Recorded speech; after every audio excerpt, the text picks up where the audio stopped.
This is episode 52 of the SteadyTrade podcast with your hosts, Tim Bowen. Then the other thing that I will beat to death is...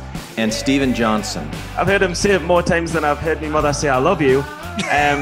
Today we're covering part 2 of Tim Sykes' 14-part Trader Checklist series, available for free on YouTube. So let's get right to that. But before we go there, let's dip into the listener mailbag.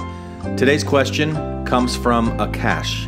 And Akash wants to know, how important is VWAP? And what are the advantages of high volume versus low volume stocks? Hello Tim, my name is Akash. I want to ask you the question about the VWAP. How much VWAP is important and how to use it particularly. And I just want to ask you that large volume stocks are good to make money, or the low volume, because in low volume there is a very less volatility, and it is difficult to know the trend compared to the high volume stocks. So I just want to know from you that which is the best trick to play with the low volume stocks, and the importance of the level 2 and how to read the level 2 while trading. That's it from my side. Please, I'm waiting for your reply.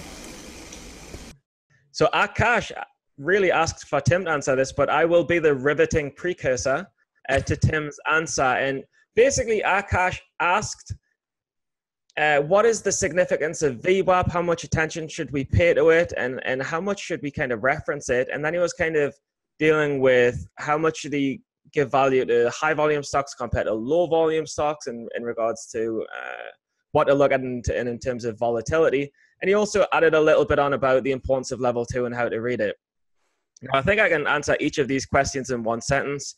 Starting with the golden boy, Tim Grattani, it was advice that I saw in a challenge webinar. VWAP is really increasingly an important trend, and it certainly has been over the last few years. And the most important and best way to use it as a beginner, I think, is to really, when you're looking at VWAP, when the stock and the ticker and the chart and the price is over VWAP, you know that the buyers are in control. And when it's under VWAP, you know that the sellers are in control. And I think the most fundamental way of using it is to just really determine whether bulls or bears are in control of the stock pattern as a reference point. And I don't think it should be really used as much more than just one indicator to have an overall picture of what's going on. In terms of volume, I would really, really stay away from the 100,000, 200,000, 300,000 shares traded on each day kind of stocks, because I mean, one, you will jump out of your window frustrated with the absolute lack of price movement. But equally on the flip side, it all depends. When you're trading the higher volume, you definitely want volatility as a day trader. But if you're short selling, you do not want low float, high volume, because anything can happen. It can be unpredictable. And you've got that kind of DRYS a few years back, $5 to 120. So you've got to be careful if you're shorting low float, high volume. But if you're on the long, I think volume is kind of your friend once you can adapt to it. And in terms of level 2, I would almost say it's good as a guide, but I wouldn't read too much into it, because I think too many traders, especially new traders, they pay too much information, they pay too much attention to level 2. They put too much emphasis on it, and they get shaken out of the smaller picture when they really should be focusing on the bigger picture. And if you've got a plan, you should never get shook out on level 2. Man, Steven, that was very well put. Not only did you remember all 3 of his questions, you gave very good answers to all 3 of them. So I just can't follow them myself. Yeah. So no, great questions, and I'm just gonna sprinkle a little bit of Bay salt on them. And when it comes to VWAP, yeah, totally agree with. Obviously, how do you argue with Grattani? But the one thing I always remind everyone is, VWAP is the hot indicator of the last couple years. Most of us don't really care about what the indicator is.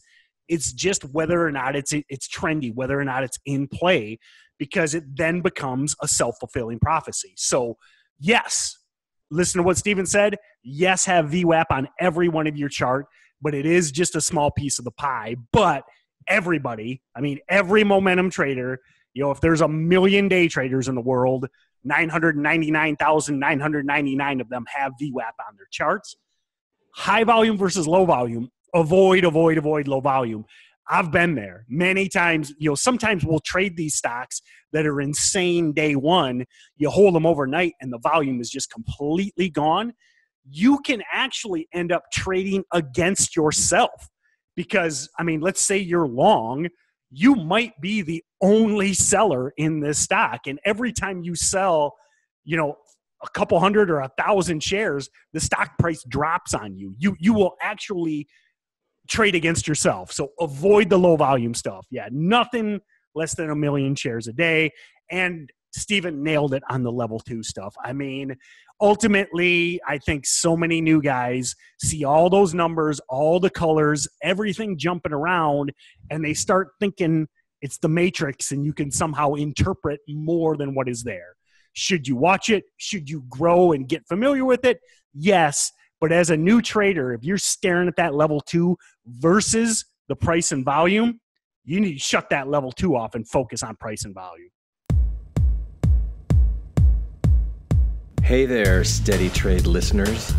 Want to know how guys like Tim Grittani and Tim Bowen followed in the footsteps of Tim Sykes, earning financial security and beyond by day trading penny stocks? Do you want to see if you have what it takes? Even if your name isn't Tim? Then why not check out the Timothy Sykes Trading Challenge, where you can be personally mentored by these guys and other successful traders. If you're interested, and if you have what it takes, go to timothysykes.com and let them know that you want to work directly with Tim Sykes today. Welcome back to another episode of the Steady Trade podcast, and we are on a special run, and we're talking about the Trader Checklist DVD by Tim Sykes, one of my favorite DVDs, one of Tim Bowen's favorite DVDs. It's free to the public. It's on YouTube. Just Google search Trader Checklist, and keep in mind that we have a fun quiz at the end, so make sure you're paying attention and make sure you watch the DVD. There are all prizes on offer. We're previously, if you haven't seen the last episode, jump back. We reviewed the basics in the introduction to the DVD. In this episode, we're going to talk about Tim Sykes' inspiration, some of the indicators, and we're going to get a little bit into the Tim Sykes sliding scale. So let's rock it, unless Tim Bowen has anything to say other than the fact that he needs a haircut.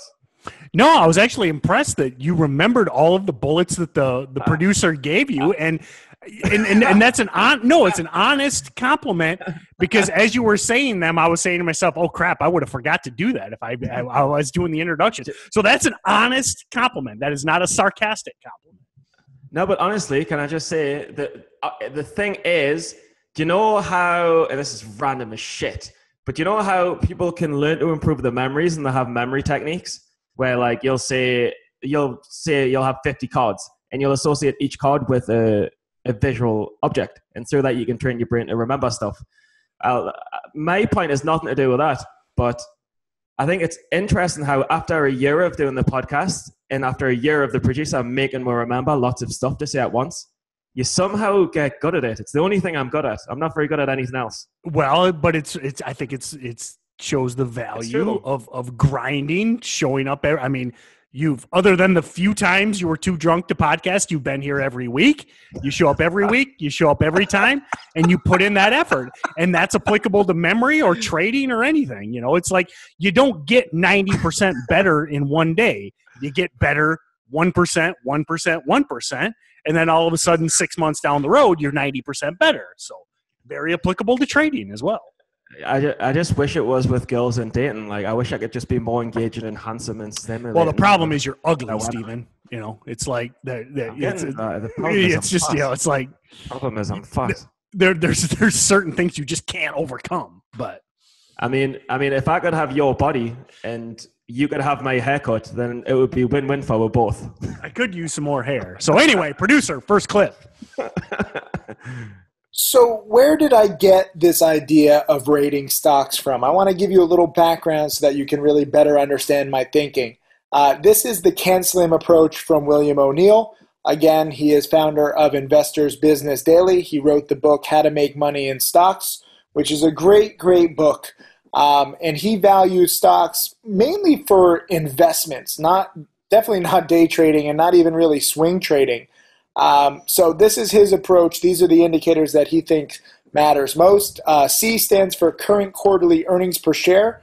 They have had to have spiked big over the past year. A stands for annual earnings increase over the past few years. The N, stands for new products, new management, or new highs for the stock. The S stands for small supply of stock and great demand. L stands for leader stocks, not laggard stocks in an industry. The I stands for institutions are ideally invested in the company. And then M stands for market overall direction.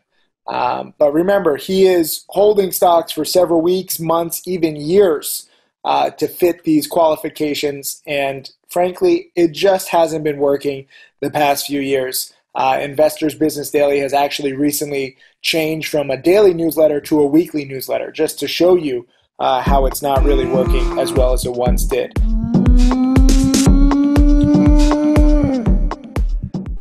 Actually, just real quick, producer, if you could you bring that slide back up as we talk about it? So yeah, I mean, I highly recommend the Can Slim methodology. It's something that I read way back when. If you go to Investors Business Daily, it's actually a great newspaper. It's a little pricey. I still subscribe. I've subscribed for 10 years. I mean, it might be $40-$50 a month for Investors Business Daily, but it's a great newspaper. It's a great resource. And if you sign up for the little Can Slim thing, basically they probably don't do it in paper anymore. It's pretty cool. I still have, if I look, I probably have all of my little pamphlets for each letter in the Can Slim. And again, in this day and age, I doubt they send them to you anymore, but it's a great way to learn a methodical and a process, a indicator-based methodology. And when Sykes actually, I remember he was working on Trader Checklist, probably 3 years ago, and he was like, hey, I'm going to bring Can Slim to penny stocks. I immediately got excited because I was always attracted to Can Slim. I learned it. I studied it. And it's funny that you look at the Can Slim criteria on your screen. And again, if you're listening on YouTube, you can go to on iTunes, you can go to SteadyTrade.com, or you can go to our YouTube and you can see what we're talking about. But it's funny, the criteria on my swing trade worksheet from StocksToTrade Pro, we look for earnings winners, which is basically the C. We look for improving earnings, the A. We look for contract wins, announcements, new products, the N. We look for small supply. We talk about low float stocks all the time on the podcast. What they're saying in Can Slim, small supply, low float. That means more potential to be dynamic. Leader in the stocks. What we look for a little more is like the hot sectors, but it's a similar criteria. You're looking for, Bitcoin stocks, marijuana stocks, stuff that's quote unquote hot. And that's kind of the same thing as the L. We don't really look at whether or not institutions are in these stocks because the thing, as we mentioned last episode, low price stocks, pretty much no institutions care about them. But then we do talk about the overall market direction. We're not looking to buy breakouts in momentum stocks if the market's getting wrecked. We're not looking to short low price momentum stocks with news if the market's in a big uptrend. So it's funny that Sykes is taking his inspiration. I've taken my inspiration from it, and we're looking for a lot of the criteria with just kind of slight tweaks. Tim? Yes. Tim, that was fucking beautiful. That was beautiful. I really feel like I learned a lot because previously when I was looking at it, I saw Can Slim and I just thought can be slim, and I'm not. So let's just move on to the Yeah, next one. it's kind of like that Herbalife subscription you're paying for. So. I'm like, can't be slim. No. Or the cookie diet. Or they just the water. There's the a water great, pass that was hilarious movie. It's not a great movie. It's hilarious that the movie was even made by bitter Sirius satellite radio shareholders who were angry that despite the popularity of Sirius satellite radio, their stock price would not go up. And they blame short sellers. They said it's a whole conspiracy. I mean, it's a whole movie based on ignorance. It is ridiculous. What is it called? Stock Shock or something? And I couldn't help but laugh like the whole time I saw it. Guys, Sirius satellite radio was not some kind of conspiracy by shorts. It was because the way that they made the freaking satellite radio, it's because they loaded up on debt. And the company has billions of shares outstanding. So it's very tough to value this company at tens or hundreds of billions of dollars when they're just not, frankly, worth it. So pay very close attention to shares outstanding.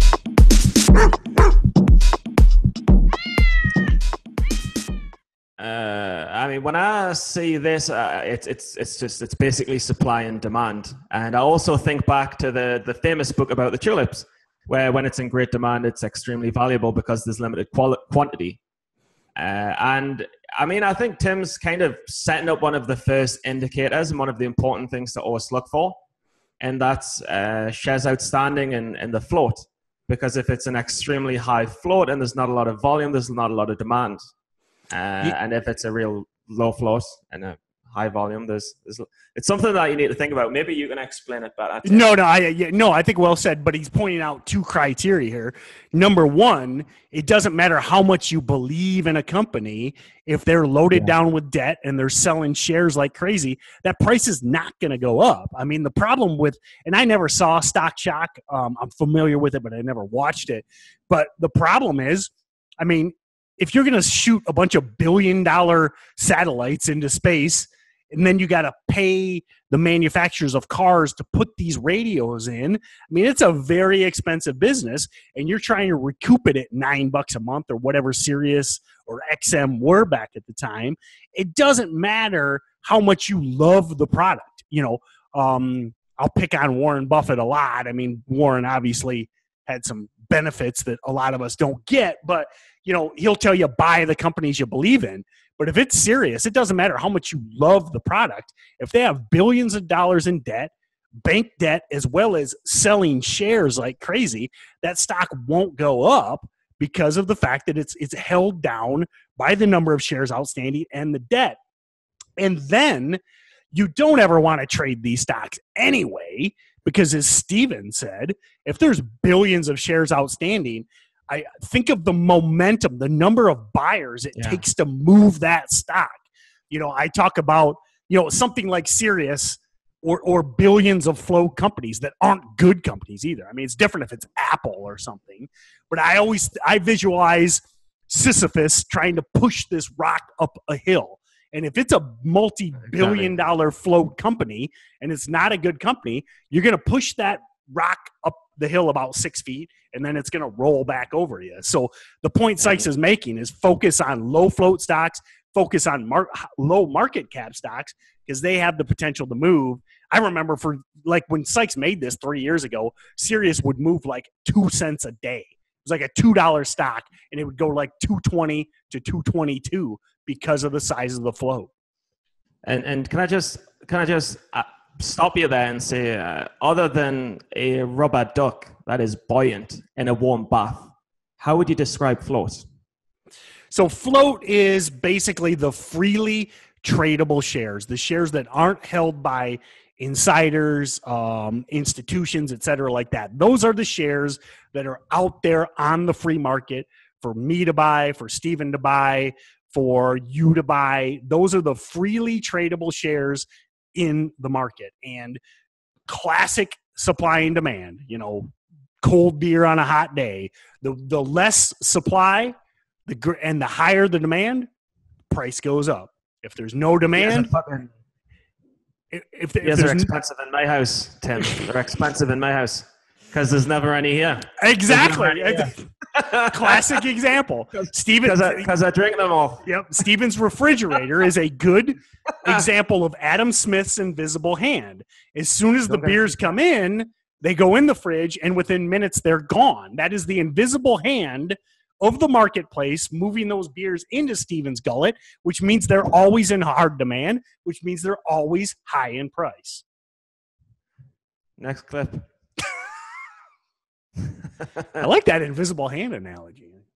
Another influence for my indicators is this man, Greg. He is the #1 trader on Profitly. He now runs some hedge funds, so he can't share as openly as he once did. He also spoke at a few of my conferences over the past few years. But here is his Profitly chart of over $10 million in profits. You can see all of his trades. And he can't share, again, legally right now because of, once you're a professional hedge fund manager or fund manager or analyst, once you're in the financial industry, they kind of clamp down on your freedom of speech. It stinks, but it's true. But the good news is you have nearly $11 million in profits to learn from him. And from what I understand, he's closing in on $20 million now. So he's done well the past few years too. But this is just a good example. He knows what he's talking about. You might have seen his speech if you've been to my previous conferences or if you watch my How to Make Millions DVD.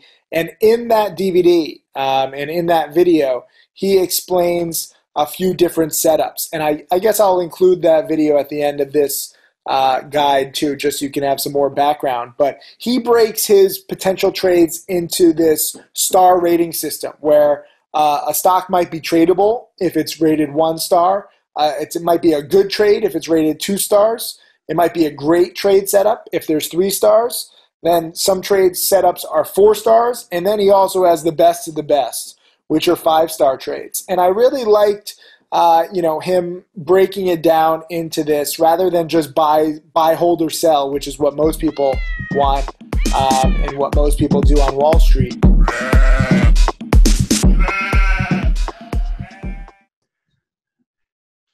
So, #1, Greg, must follow. Greg is a great guy. Met him several times. I consider him a friend. Hopefully it's reciprocal. One interesting point is actually an STT Pro member has done exactly what Sykes suggests. You'll see he kind of drops it in, mentions it and then kind of moves on.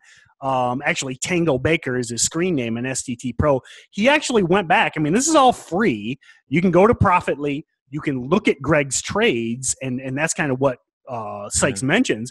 And Tango actually looked at them on the chart, read the notes, and tried to, in essence, reverse engineer all of those $11 million in trades. And he told me it really helped him by doing that. So I highly recommend it. It's a free source to learn from Greg, those trades that are out there, even though, again, as Sykes mentioned, he doesn't share anymore. But then the other thing that I will beat to death is notice the recurring trend, whether it's CanSlim, whether it's the Sykes sliding scale, whether it's an STT Pro sheet, whether it's Greg's 5-star methodology. There's a methodology behind this stuff. It's not just throwing paint at the wall and hoping something sticks. Yeah, and not just that, but I would try your best to have your personal criteria that defines your methodology. So whether it's 3 stars, 4 stars, 5 stars, whether it's a numerical value up to 100, or whether it's CanSlim, you really need to think, does this trade fit my criteria? Is it good trade? So if I'm going long, is it under 10 million float? If I'm going short, is it over 10 million float? If I'm going long, is the news legit? If I'm going short, is the news bogus? And based on how many ticks, building the case, Tim, I've heard him say it more times than I've heard my mother say, I love you. Well, that's probably, is that and this is what, greater than 0 or whatever. And this is why I love losing money in the stock market and gaining weight. Do you love me now, Mom? Mom! Mom, do you love me now? Do you love me now, Mom? I'm like, yeah, this is why I'm trying so hard in the advertising career. I'm like, do you impress me? Are you impressed now, Mom? But But that's the thing. Like, you need to think like, how many, like, I remember Stephen Duck said in the last conference, he said you should never trade something with conflicting indicators. And you see in StocksToTrade Pro, you've got to build a case. You've got to think, how many positives do you have for your long case? And how many negatives do you have? And do the positives drastically outweigh the negatives? Exactly. And if you've got all positive and no negatives, it's a 5-star trade. If you've got mostly positives and a few negatives, it's a 4 or 3-star trade. And if it's balanced, it's conflicting and you shouldn't take it. Exactly. Yep. Look, I've learned stuff from you. I just never follow the rules. I just never do it in the action. Well, never. And I appreciate your learning, and that's why we're here. Our goals for 2018 are the application of these rules. Just follow the rules. Just follow the rules. But I've known them for a while now, and I still don't do it. And we will get 1% closer with this next clip. And we'll get into my own ranking system in a little bit. I just wanted to make that point clear. And in fact, I came up with a name for my own ranking system. You might laugh, but I take it seriously. I call it the Sykes Sliding Scale, the SSS. And this is the logo that I designed. This is logo number 27. I went through 27 different versions of it because, again, as my StocksToTrade programmers say, I am Princess Tim, and the princess must get his or her perfect logo. So this is my logo. This is what I've come up with. I don't have a fancy, crazy sounding name like CanSlim. My indicators line up to spell the word prepare. And I think that's fitting because that's what these indicators do for you. The P stands for pattern and price. The R stands for risk-reward ratio. The E stands for ease of entry and exit. A lot of people don't think about this, but you might have the best trade in the world, but how easy is it to get in or out of the trade? The second P is for past performance and history of spiking. Past performance of, volatility. I want stocks that move. I don't want to trade boring stocks. A, which is something that I guarantee you very few people think about before they put their hard-earned money to work. What time of day is it when you're making the trade? What's your own personal schedule?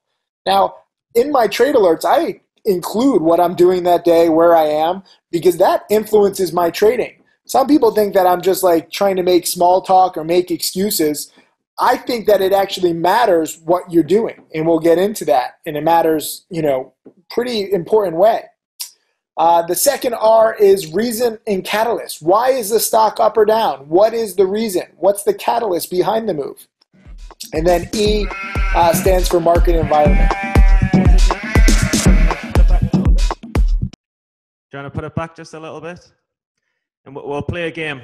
We'll play how well does Stephen know the prepare indicators? And Tim, you can be the judge and I will be the contestant. It's like Who Wants to Be a Millionaire? So P is 100 and then 1,000 and then 10,000, 100,000 and nearly a million. So for pattern and price, in relation to this, the pattern and the price is really in relation to, is it a pattern that's really working in the market right now? Is it a pattern that you're really familiar with? Are you getting a good price for that pattern? So if it's a multi-month breakout, has it broke out and then come back to the breakout level and you're buying it off that level? That's how I would regard pattern and price. In terms of risk-reward ratio, you've got to think, what is the potential that this stock can go? And what are you risking? So if you're buying it on the breakout level and you're going long on a multi-month breakout, you're not risking a lot in the potential. If it's a very volatile stock, it's very high. And you've got to think, well, what am I risking in terms of what will I get? Ease of entry and exit is simply how liquid is the stock? How easy am I going to get in and out? Am I going to get stuck in the stock because it's not trading very many shares? Past performance and history of spiking big is something that Tim really kind of looks for when he's buying this first green day. He's thinking, has this gone on multi-runs in the past? Has it gone on is it a big multi-day spiker? Has it proven that it can spike big in the past? And if it has in the past, history doesn't repeat, but it rhymes, there's a chance it will happen again. What time of day is it? Never trade midday. If it's a multi-day breakout, but it's at 11:30, you're going to knock some points off the scale because it's not as likely to work out. But if it's first thing in the morning, you've got a much higher probability of it working. But also not just what time of day is it, but how does it relate to your personal schedule? Because if you're buying a multi-day breakout and then you're going to work, you're not going to be able to watch it. So you need to knock some points off on your personal schedule as well. The reason and the catalyst is exactly the more of a fundamental aspect. Is Is it a strong catalyst? Is it a multi-billion-dollar deal with a very well-known brand, or does it look a little bit like things are being fudged and it's not actually a great press release? And the market environment is more, is the market very long biased? Is it very bullish? And if you're buying a multi-month breakout in a bullish market, then there's a chance it's going to work. If stocks are going to 100% and the top percent gain is running, there's a chance it's going to spike. If everything's getting shorted at the open and nothing's really spiking, then it's not the best time to go long. So you need to take this into account as well. So how did I do? You don't have to praise this. It's amazing, Stephen. It's almost like you've been studying this stuff for almost 2 years now. And I just know it. Yep. And as I mentioned a few months or minutes ago, we just got to work on the execution, baby. So no, I say next clip. You nailed it. And keep in mind, Stephen ran through them very fast. He did a great job. Very well done. As much as it chaps my ass to compliment you, very well done. And then I feel like you're the dad I never had. Remember, Stephen, I love you, but I don't like you. Anyway, we'll get into each of these criteria in detail. But Stephen nailed it. Great work. I just want to be loved. I just want to be loved. And that's what I like. The more obvious the pattern, the more likely other traders will be interested in taking the exact same position. And as I'm hopefully going to teach you, with enough preparation, you can beat them to it by recognizing and spotting, oh, this is an intraday breakout. Oh, it's not just an intraday breakout. It's also a 1 year, 2 year, and 5 year breakout. By looking at the past, guess what? You're better prepared. This is why I have so many video lessons. I'm basically a glorified history teacher. So, for example, if a stock is breaking out to new highs on the day, new highs on the month, and new highs on the year, it'll pop up on a ton of traders' technical scans. And all of those traders have been taught to buy breakouts, or most traders. And some traders are just like, there's too many traders in this. I'm just going to go against the crowd. Well, guess what? Most traders like to buy breakouts. So they just need to be aware of this ticker, whatever it is in this hypothetical example, and then they might buy it. And if they might buy it, somebody else might buy it. And if somebody else might buy it, then somebody else, and the whole trader mob might buy it. And that's what creates this self-fulfilling prophecy.